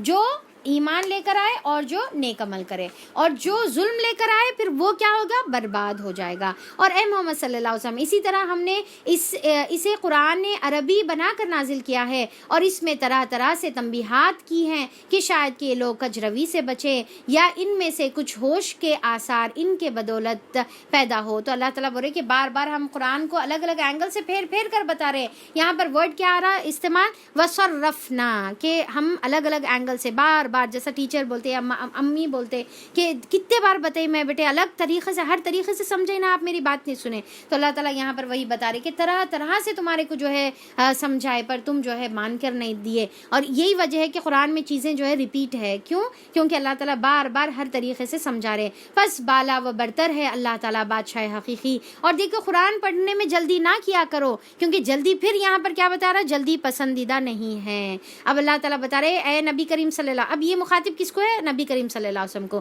کہ قرآن پڑھنے میں جلدی نہ کرو، کیونکہ جب شروع میں جب قرآن کی وحی نازل ہوتی تھی، آپ صلی اللہ علیہ وسلم کو بھول جانے کا ڈر ہوتا تھا، تو پھر آپ کیا کرتے تھے کہ کیونکہ آپ کو حق پہنچانے کا احساس ہوتا تھا، ذمہ داری کا احساس ہوتا تھا، تو آپ ڈر جاتے تھے اور سنتے تھے کہیں میں بھول نہ جاؤں، تو آپ کیا کرتے تھے؟ اس کو ریپیٹ کرتے جاتے تھے، وہیں جلدی جو ہے پڑھنے کی کوشش کرتے تھے۔ اللہ تعالیٰ بول رہے نہیں، پریشان ہونے کی ضرورت نہیں ہے، قرآن پڑھنے میں جلدی مت کرو، آپ آرام سے پہلے سن لو جو جبرائیل تم کو بتا رہے ہیں، اللہ تعالیٰ خود تم کو پڑھوا دیں گے آگے سورہ قیامہ میں، اور آگے جو ہے ہم سوروں میں انشاءاللہ دیکھیں گے۔ تو اللہ تعالیٰ یہاں پر کیا بتا رہے؟ اور دیکھو قرآن پڑھنے میں جلدی نہ کیا کرو، کیونکہ موسیٰ علیہ السلام نے بھی جلدی کی تھی اور اس کا جو ہے ان کو کوئی فائدہ نہیں ہوا، اب تم بھی جلدی نہیں کرنا ہے۔ اور پھر ہم کو بھی یہاں پر جو ہے کیا ہے ایک لیسن ملتا ہے کہ جلد بازی جو ہے ہم پسندیدہ نہیں ہے۔ بعض لوگوں کو عادت رہتی نا جلدی جو ہے کام کر دیتے، اب اس میں کیا کرتے؟ اوندھا سیدھا کر دیتے، پورا گرا دیتے، کر دیتے، ٹھیک ہے۔ اور پھر دوسرا یہ ہے کہ یعنی کہ ایون بات کرنے میں بھی جو ہے جیسے سامنے والا کچھ بات اپنی کمپلیٹ بھی نہیں کرا تو فوری سے جو ہے اپن ریاکٹ کرتے، جلدی کرتے، تو اس میں کیا ہوتا کہ ابھی ہم غلط فہمی میں شکار ہو جاتے۔ اور ہو سکتا ہے میرے جو ہے کزنز میرے اوپر ہنس رہے ہوں گے یہ بات پہ، کیونکہ ایک بچپن میں نے بھی اسی طریقے سے کیا تھا کہ سامنے جو ہے جیسا میرا جو چھوٹا بھائی ہے کچھ کھا رہا تھا، ٹھیک ہے، تو کچھ پتہ سونف کچھ اس طریقے سے وہ کھا رہا تھا، تو میں سمجھی کہ وہ کچھ گندی چیز کھا رہے، تو پھر میں اس کو ڈانٹنا اسٹارٹ کری۔ ابھی وہ بیچارہ بول رہا کہ میں وہ نہیں کھا رہا ہوں، تو پھر میں اس کو ڈانٹنا اسٹارٹ کر دی کہ تم گندی چیزیں کھا رہے، تم سپیاری کھا رہے یا جو بھی ہے وہ گندی چیزیں تم نہیں کھانا، یہ بول کے میں ڈانٹنا اسٹارٹ کری۔ اور وہ بیچارہ بول رہا اس کے بعد پھر جو ہے جب میری ڈانٹ پوری ختم ہو گئی تو پھر جب اس نے کہا کہ یہ سونف ہے عائشہ باجی، تو جب میرے کو بہت زیادہ شرمندگی ہوئی، اور اب تک میرے کو جو ہے یہ بات بچپن کی بول کر ابھی تک مجھے ستایا جاتا ہے۔ تو خیر ابھی یاد آ گیا یہ جلدی ریاکشن کے بارے میں۔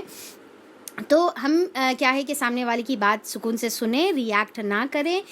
ہو سکتا ہے کہ ہماری غلط فہمی ہو، ہم غلط سوچ رہے ہو، تو اسی لیے جلد بازی نہ کام میں، نہ بات کرنے میں، نہ ریاکٹ کرنے میں پسندیدہ ہے۔ تو اللہ تعالیٰ ہماری جو ہے ہماری اصلاح کر دے اور ہماری حفاظت فرمائے جب تک کہ تمہارا رب تمہاری طرف اس کی وہی تکمیل کو نہ پہنچ جائے، اور دعا کرو کہ ربی زدنی علما۔ تو اب یہاں پر جو ہے اللہ تعالیٰ آپ صلی اللہ علیہ وسلم کو دعا سکھا رہے، اور دیکھیے کہ یہ دعا کون سکھا رہے؟ اب یہاں پر غور کریے، وقر ربی زدنی علما جو ہے بتایا جا رہا ہے، تو کون سکھا رہے؟ اللہ تعالیٰ سکھا رہے۔ کس کو سکھا رہے؟ نبی کریم صلی اللہ علیہ وسلم کو سکھا رہے، ٹھیک ہے۔ تو اب آپ سوچئے کہ نبی کریم صلی اللہ علیہ وسلم کو اللہ تعالیٰ سکھا رہے، تو ڈیفینیٹلی یہ دعا بہت زیادہ اچھی ہوں گی نا، بیسٹ دعا ہوں گی، کیونکہ اپنے محبوب کو، اپنے حبیب کو اللہ تعالیٰ عام دعا تو نہیں سکھائیں گے، بیسٹ دعا سکھائیں گے۔ تو یہ دعا بہت ہی بیسٹ ہے، بہت ہی قیمتی ہے، ہم کو اس کو اپنی زندگی میں جو ہے بچوں کو بھی سکھانا ہے، ہم بھی اس کے اوپر جو ہے پڑھتے رہنا ہے، اور یہ نہیں سمجھنا کہ ہم اگر کوئی قرآن کھول کر بیٹھیں یا کوئی کتاب کھول کر بیٹھیں تو اس کو جلدی یاد کرنے کے لیے جو ہے یہ دعا ہے، بلکہ ہمیشہ یہ دعا پڑھتے رہنا ہے۔ کیوں؟ کیونکہ اس کا ریزن میں ابھی آپ کو آگے بتاتی ہوں، پہلے ظاہری دیکھیں گے، پھر اس کے بعد چھپا ہوا ایک خوبصورت سا اس کے اندر بیوٹیفل جو میننگ ہے وہ بھی ہم انشاءاللہ دیکھیں گے، جو میں ابھی آگے بتاؤں گی۔ تو اب یہاں پر ظاہری کیا ہے کہ ہمارے اللہ تعالیٰ ہمارے علم میں اضافہ فرما، کس میں اضافہ فرما؟ علم میں اضافہ فرما۔ اس کے بارے میں ابن مسعود رضی اللہ عنہ فرماتے ہیں کہ جب بھی میں یہ دعا پڑھتا تھا تو میں اس میں اضافہ کر دیتا تھا اور کہتا تھا اللہم زدنی علما ٹھیک ہے، علما کے آگے پھر وہ لگاتے تھے اللہم زدنی علما و ایمانا و یقینا، تو انہوں اضافہ کرتے تھے و ایمانا کا اور و یقینا کا، اللہ تعالیٰ میرے علم میں اضافہ فرما اور میرے ایمان میں اضافہ فرما اور میرے یقین میں اضافہ فرما۔ تو ہم جو ہے ہم بھی یہ دعا ہم پڑھ سکتے ہیں۔ ایک تو دعا قرآن کی ربی زدنی علما ہے، اور حدیث میں اگر ہم ابن مسعود رضی اللہ عنہ کی جو حدیث سے ملتی ہے تو یہ بھی ہم اضافہ کر کے جو ہے پڑھ سکتے ہیں۔ اور ہمیشہ کون سا علم کی دعا کریں؟ نفع بخش علم کی، اللہ تعالیٰ مجھے نفع بخش علم جو ہے علم نافع عطا فرما، ایسا علم جو مجھے نفع دے دنیا کی بھی اعتبار سے بھی اور آخرت کی اعتبار سے بھی جو ہے ہم کو نفع دے۔ تو اضافہ کس میں مانگنا ہے؟ دنیا، ہم کیا ہے صرف اضافہ ہمیشہ دنیا میں مانگتے ہیں، ٹھیک ہے مانگ سکتے ہیں، پر علم میں بھی اضافہ مانگے۔ اب اس کی جو ہے خوبصورت بات یہ دیکھیے کہ ربی، اے میرے رب، زدنی مجھے اضافہ فرما، میرے لیے اضافہ، میرے اضافہ فرما، زدنی، نی کی ضمیر کس کی طرف جاری؟ اپنے اوپر جاری، علما، علم میں، ٹھیک ہے۔ تو اس کے بارے میں کچھ جو ہے مفسرین ایسا بھی بتاتے ہیں کہ مجھے اس علم کے ذریعے سے اضافہ عطا فرما، یہ اس کا معنی ہے، اور یہ بہت ہی خوبصورت معنی ہے۔ کیا معنی ہے؟ کہ علم میں جو ہے مجھے علم کے ذریعے سے میرے اندر اضافہ فرما، کیونکہ بعض وقت ایسا ہوتا کہ علم میں تو اضافہ ہوتے جاتا، پر کیا ہے ہمارے اندر اس کا اضافہ نہیں ہوتا۔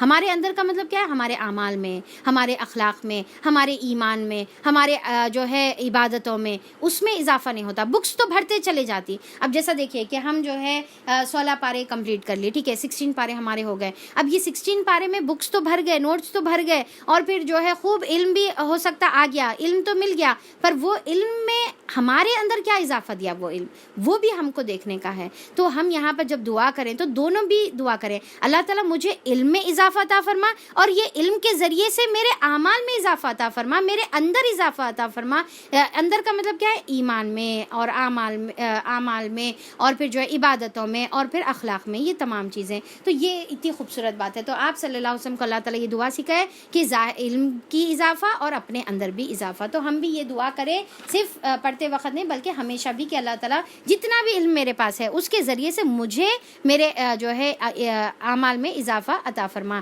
اور ہم نے اس سے پہلے آدم کو ایک حکم دیا تھا، مگر وہ بھول گیا اور ہم نے اس میں عزم نہ پایا۔ اب دیکھیے کہ اکثر جو ہے اس کی جب تشریح اس کی ٹرانسلیشن کرتے ہیں تو اکثر لوگوں کو یہ غلط فہمی ہو سکتی ہے کہ ہم نے آدم کے اندر عزم نہ پایا، ٹھیک ہے، تو لوگ سمجھتے ہیں کہ آدم علیہ السلام کے اندر جو ہے عزم کا مطلب کیا؟ کمٹمنٹ سمجھیے کہ آدم علیہ السلام کے اندر کمٹمنٹ نہیں تھا، نہیں، ایکچولی ہم اس کو غلط ٹرانسلیٹ کرتے ہیں، اس کا مطلب یہ نہیں ہے، بلکہ اللہ تعالیٰ یہاں پر تو آدم علیہ السلام کے بارے میں محبت سے بتا رہے اور یہ بتا رہے مگر وہ بھول گیا۔ کیا بھول گیا؟ جو پروہیبیشن اللہ تعالیٰ بتائے تھے کہ یہ درخت کا جو ہے پھل نہیں کھانے کا ہے، تو وہ بھول گئے آدم علیہ السلام۔ اور دوسرا کیا ہے کہ ہم نے اس میں گناہ کرنے کا کمٹمنٹ نہیں پایا، عزم نہیں پانا ہے، یعنی کہ انہوں جان بوجھ کے وہ گناہ نہیں کرے تھے بلکہ ان سے غلطی سے ہو گیا۔ یہ تو پیار سے، محبت سے آپ اللہ تعالیٰ بتا رہے کہ آدم علیہ السلام جان بوجھ کر نہیں کرے بلکہ ان سے غلطی سے ہو گیا۔ اور وہ واقعہ کیا تھا؟ اب یہ واقعہ بتا رہے، یاد کرو وہ وقت جب کہ ہم نے فرشتوں سے کہا تھا کہ آدم علیہ السلام کو سجدہ کرو، وہ سب تو سجدہ کر گئے، کون؟ یعنی کہ فرشتے، مگر ایک ابلیس تھا کہ انکار کر بیٹھا۔ اس پر ہم نے آدم سے کہا کہ دیکھو یہ تمہارا اور تمہاری بیوی کا دشمن ہے، ایسا نہ ہو کہ یہ تمہیں، اب اللہ تعالیٰ وارن کر دے رہے آدم علیہ السلام کو بھی اور آدم علیہ السلام کی پوری جنریشن کو بھی کہ یہ ایسا نہ ہو کہ تم کو جنت سے نکلوا دے، یعنی کہ تمہارے کو بہلا کے پھسلا کے جنت سے نہ نکلوا دے اور تم مصیبت میں پڑ جاؤ۔ یہاں تو تمہیں یہ آزمائش حاصل ہے، یہاں پر تو تمہیں یہ آسائش یعنی کہ لگژری حاصل ہے کہ نہ تم بھوکے رہو گے نہ ننگے رہو گے، نہ پیاس اور دھوپ تمہیں ستائے گی، لیکن شیطان نے اس کو پھسلا دیا۔ یعنی کہ اللہ تعالیٰ اتنی نعمتیں جو عطا کرے تھے اس نے کیا کرا؟ اچھی میٹھی چکنی چپڑی باتیں کر جو ہے ان کو پھسلا دیا اور کہنے لگا آدم بتاؤ تمہیں وہ درخت کیا میں تمہیں بتاؤں وہ درخت جس سے کھانے کے بعد تم کو ابدی زندگی اور لازوال سلطنت حاصل ہوگی۔ یعنی کہ یہ دیکھو فرشتے ہمیشہ زندہ ہے نا، اور یعنی کہ ان کو موت نہیں آ رہی، پر تمہارے کو تو موت آنے والی ہے، تو تمہارے کو بھی نہیں میں ایسی زندگی دیتا ہوں۔ یعنی کہ جھوٹی باتیں بول کر، میٹھی باتیں بول کر، خیر خواہی کا اظہار کر اور پھر کیا بتایا کہ تمہارے کو ابدی زندگی، کیونکہ یہ انسان کی ویکنس ہے. انسان کیا چاہتا کہ وہ لازوال زندگی جیے، ہمیشہ کی زندگی انہیں جو ہے چاہتا ہے. تو اب یہ شیطان کس سے بہکا رہا؟ اس کی ویکنس سے ہی بہکا رہا. اور کیا بتا رہا کہ ہمیشہ کی زندگی تمہارے کو ملیں گی. ایسا تمہارے کو ایک درخت بتاتا میں جو تم اگر کھا لیں گے تو تم فار ایور زندہ رہیں گے، ہمیشہ زندہ رہیں گے. تو پھر جو ہے آخرکار دونوں میاں بیوی اس درخت کا پھل کھا گئے. نتیجہ یہ ہوا کہ فوراً ہی ان کے سطر ایک دوسرے کے آگے کھل گئے. اب اس کی ڈیٹیلز ہم سورہ اعراف میں آلریڈی پڑھ چکے ہیں. تو پھر جو اللہ تعالیٰ نے اندر جو فطرت میں حیا رکھی ہے اس کی وجہ سے وہ کیا کرے، اور لگے دونوں اپنے آپ کو جنت کے پتوں سے ڈھانکنے. یعنی کہ یہ فطرت میں اللہ تعالیٰ حیا رکھ دیے ہوئے ہے. جو انسان ننگا ہوتا ہے فطرت، تو وہ کیا ہو رہا ہے ایکچولی فطرت سے ہٹ کر کام کر رہا. اور فطرت کیا ہے ایکچولی؟ اپنے آپ کو کور کرنا ہے. یعنی کہ جو لوگ اپنے آپ کو کور کرتے ہیں وہ ایکچولی انسان کی جو فطرت اللہ تعالیٰ بنائے اس کے حساب سے جی رہے. اور جو اپنے آپ کو جو ہے ایکسپوز کرتے ہیں وہ ایکچولی انسان کی فطرت کے اگینسٹ جا کر جانوروں کی فطرت اپنا رہے ہیں اور اپنے آپ کو جو ہے ننگا رکھ رہے ہیں جیسا جانور ننگا رکھتے ہیں. آدم نے اپنے رب کی نافرمانی کی اور وہ راہ راست سے بھٹک گیا. پھر اس کے رب نے اسے برگزیدہ کیا اور اس کی توبہ قبول کر لی اور اسے ہدایت بخشی اور فرمایا تم دونوں فریق یعنی انسان اور شیطان یہاں سے اتر جاؤ اور تم ایک دوسرے کے دشمن رہو گے. اب اگر میری طرف سے تمہیں کوئی ہدایت پہنچی تو جو کوئی میری ہدایت کی پیروی کرے گا، اس ہدایت کی پیروی کرے گا جو میری طرف سے نازل میں کر رہا ہوں، تو پھر وہ نہ بھٹکے گا نہ بدبختی میں مبتلا ہوگا. تو اب یہاں پر اللہ تعالیٰ بتا دیے، دیکھیں کی پوائنٹ ہے یہ کیا ہے کہ جو اللہ تعالیٰ کی ہدایت کی پیروی کرے گا اللہ کی طرف سے گارنٹی ہے کہ نہ وہ بھٹکے گا نہ بدبختی میں مبتلا ہوگا. یہ فار شیور اللہ تعالیٰ کی طرف سے ہے، گارنٹی ہے یہ کہ راہ راستے نہیں. اب ہم دیکھیے کہ اکثر لوگ یہ کنفیوژن میں رہتے نا کہ کیا صحیح ہے، یہ انہوں بولتے یہ صحیح ہے، انہوں بولتے وہ صحیح ہے. ایسا بھی ہوتا ہے نا اپنی زندگی میں، ایسے حالات ہم فیس کرتے ہیں. اللہ تعالیٰ بول رہے ہیں سمپل ہے، قرآن کو پکڑ لو، قرآن کو پڑھ لو، قرآن کو سمجھ لو. ایک بار تمہارے کو قرآن کا کانسیپٹ سمجھ میں آ گیا، قرآن کا مزاج سمجھ میں آ گیا، اللہ تعالیٰ کا مزاج تم کو سمجھ میں آ گیا، تو تمہارے اندر ایسا فرقان پیدا ہو جائے گا کہ تم خود ہی ڈیفرینشیٹ کر سکتے کہ کون صحیح بول رہا اور کون غلط بول رہا. تو اس کا سلیوشن کہاں پر ہے؟ قرآن کے اندر اس کا سلیوشن ہے. تو قرآن کو پکڑیں گے تو نہ ہم بھٹکیں گے نہ بدبختی میں مبتلا ہوں گے.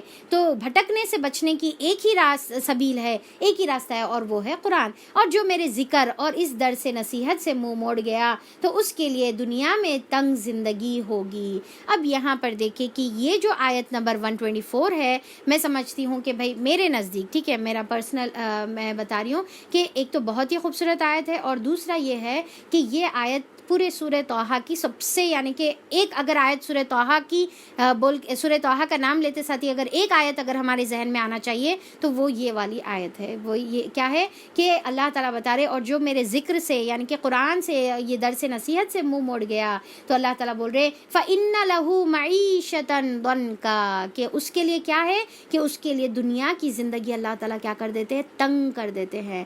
وَنَحْشَرُهُ يَوْمَ الْقِيَامَةِ أَعْمَىٰ، اور قیامت کے دن اس کو اندھا اٹھایا جائے گا. کس کو اندھا اٹھایا جائے گا؟ کس کی دنیا کی زندگی تنگ کر دی جائے گی؟ وہ انسان کی زندگی تنگ کر دی جائے گی جو دنیا میں اللہ تعالیٰ کیا ومن آرادہ، پھر سے آرادہ کا ورڈ آ گیا، یو ٹرن لے رہا، جو اگنور کر رہا اور پرپزلی اگنور کر رہا، ڈیلیبریٹلی اگنور کر رہا، جان بوجھ کر اگنور کر رہا. تو ایسے لوگوں کے لیے اللہ تعالیٰ کیا بتا رہے کہ دنیا کی زندگی اس کی کیا کر دیتے؟ تنگ کر دیتے. اس کے سینے کو اللہ تعالیٰ کیا کر دیں گے؟ بھینچ دیں گے. اس کا سینہ تنگ ہو جائے گا. حالانکہ انہیں اپنی منمانی کی زندگی گزارا، مرضی کی زندگی گزارا، مرضی کا کھا رہا، مرضی کے کپڑے پہن رہا، اور پھر جو ہے مرضی کی جو ہے طریقے سے جو ہے کما رہا اور مرضی کی زندگی گزار رہا. پر اس کی زندگی میں اللہ تعالیٰ کیا بتا رہے؟ خوشی نہیں رہے گی، سکون نہیں رہے گا. جو الٹیمیٹ جو اللہ تعالیٰ جو ایکچوئل میں جو خوشی ہوتی ہے، سکون ہوتا ہے، وہ اس کی زندگی سے مسنگ ہوگا. ظاہری طور پہ تھوڑی دیر وہ خوش رہے گا پر اس کی جو روح ہے وہ بے چین رہے گی، اس کی زندگی کیا رہے گی؟ تنگ رہے گی. اب دیکھیے معیشتاً ضنکا کا مطلب کیا ہے؟ دو معنی ہوتے ہیں. ایک تو معیشتاً ضنکا یعنی کہ دنیا کی زندگی کو تنگ کر دینا، ظاہری طور پر تنگ کر دینا، یعنی کہ لٹرلی جو ہے یعنی کہ سمجھے کہ برکت ختم ہو جانا، پیسوں کی کمی ہو جانا، اور خاص طور پہ جو ہے صحت کی کمی ہو جانا، ٹھیک ہے، اور پھر خوشیوں کی کمی ہو جانا، آپس میں لڑائی جھگڑے اور یہ تمام مصیبتیں پریشانیاں، ایک مصیبت کے بعد دوسری مصیبت، دوسری مصیبت کے بعد تیسری مصیبت، مصیبت کا سلسلہ جاری ہے، سمجھ میں نہیں آ رہا کہ یہ مصیبت کیوں نہیں ٹل رہی. تو یہ معیشت دن کا یہ ایک چیز ہے کہ ظاہری طور پہ لٹرلی طور پہ پیسوں کی کمی، اولاد کی کمی، اولاد نافرمان ہونا، صحت کی کمی، اور پھر رشتوں کی کمی، یعنی کہ رشتے ہوتے ہوئے بھی جو ہے نہیں ہونے کے برابر ہے نا. یہ ساری چیزیں کس وجہ سے ہوتی ہے؟ اللہ کے ذکر سے دوری کی وجہ سے ہوتی ہے، یہ ظاہری طور پہ. دوسرا کیا ہے کہ ہو سکتا خوب پیسہ ہے، ہو سکتا خوب ترقی ہے، ہو سکتا خوب جو ہے یعنی کہ اولاد ہے، فرما بردار بھی ہے، اور پھر خیال کرنے والی بھی اولاد ہے، صحت بھی بہترین ہے، ساری چیزیں ہیں، پر اندر سے جو ہے اس کا دل تنگ ہے، وہ ڈپریشن کا شکار ہے، اس کو اینٹی ڈپریسنٹس جو ہے کھانے پڑے، اس کو جو ہے الکوہول یا میوزک کا استعمال کرنا پڑا تاکہ وہ اپنی مصیبت سے باہر رہے. تھوڑی دیر جو ہے مصیبت بینگ کر رہی، اس کے بلاسٹ کر رہی اس کے کانوں پہ، اور انہیں جو ہے اس کے اندر جھوم کے اپنی مصیبت کو، اپنی خوشی، اپنی جو ہے پریشانیوں کو، یا اپنی دل کی جو تنگی ہے اس کو بھولنے کی کوشش کر رہا، انہیں جو ہے شراب پی کر اس کو بھولنے کی کوشش کر رہا تھوڑی دیر کے واسطے، یا پھر ایسے دوائیں کھا لے رہا. تو یہ کیا ہوتا کہ اللہ تعالیٰ ظاہری اعتبار سے تو ساری خوشیاں اور آرائش ہے، پر حقیقت میں اس کا دل کیا ہے؟ تنگ ہے.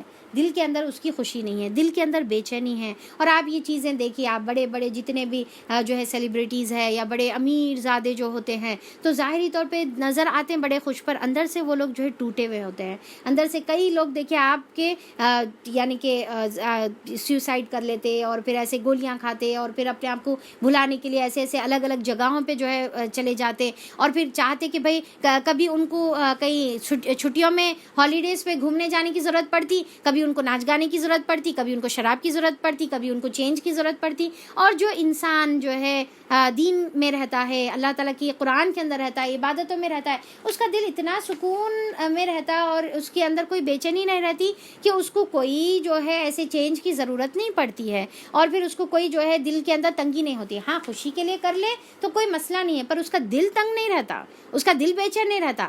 ہاں ایکسٹرا خوشی کیا سے اگر وہ کچھ کرنا چاہ رہا ہے انٹرٹین کے طور پہ جو حلال ہے، جائز ہے، تو وہ پھر کیا ہے کر سکتا ہے.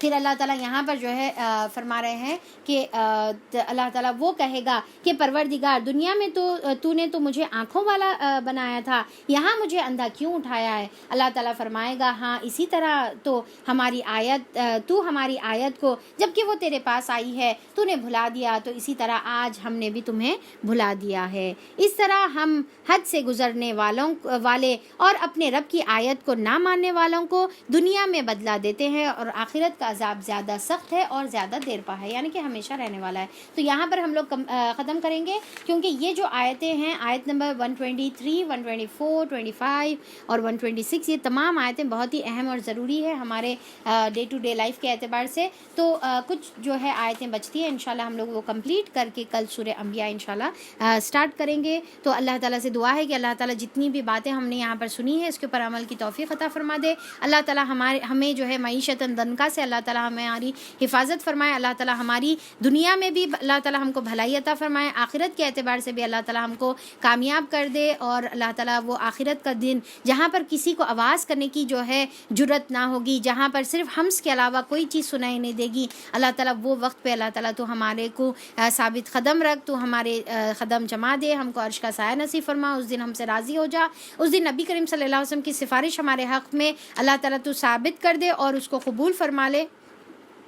اور اللہ تعالیٰ سامری جیسے آج ہمارے معاشرے میں جو لوگ موجود ہیں، اللہ تعالیٰ ایسے لوگوں سے ہماری حفاظت فرما. اللہ تعالیٰ دین کے تعلیمات کو بدل دینے اور اس کو موڑ توڑ کر غلط پیش کرنے یا عقیدے کی بگاڑ میں اللہ تعالیٰ مبتلا ہونے سے ہماری حفاظت فرما. ایسے تمام جو علماء سو ہیں ان سے اللہ تعالیٰ ہماری حفاظت فرما، اور ہمارے عقیدے میں جتنے بھی خرابیاں ہیں، کمیاں ہیں، اللہ تعالیٰ اس کو دور فرما دے اور ہمارے عقیدے کو درست فرما دے. اور اللہ تعالیٰ یہ جو بیماری میں ہم مبتلا ہیں، جو نہیں چھونے والی بیماری ہے، اللہ تعالیٰ ایسی بیماری سے ہماری حفاظت فرما دے اور ہم کو اس کے نقصان سے بچا لے. جتنے بیمار ہیں اس کے ذریعے سے اللہ تعالیٰ ان کو صحت کاملہ و عاجلہ اللہ تعالیٰ عطا فرما دے. اور ہمارے جو حالات ہیں اللہ تعالیٰ، جو پولیٹیکل حالات ہے، جو معاشرے میں جو حالات پھیلے ہوئے ہیں، جو گمراہیاں پھیلے ہوئے ہیں، اللہ تعالیٰ تو ہماری اس سے حفاظت فرما دے اور اس کو ہمارے لیے بہتر بنا دے. اور اللہ تعالیٰ قرآن کی تمام آیتوں کو ماننے والا اور اس کے ذریعے سے زندگی گزارنے والا بنا دے،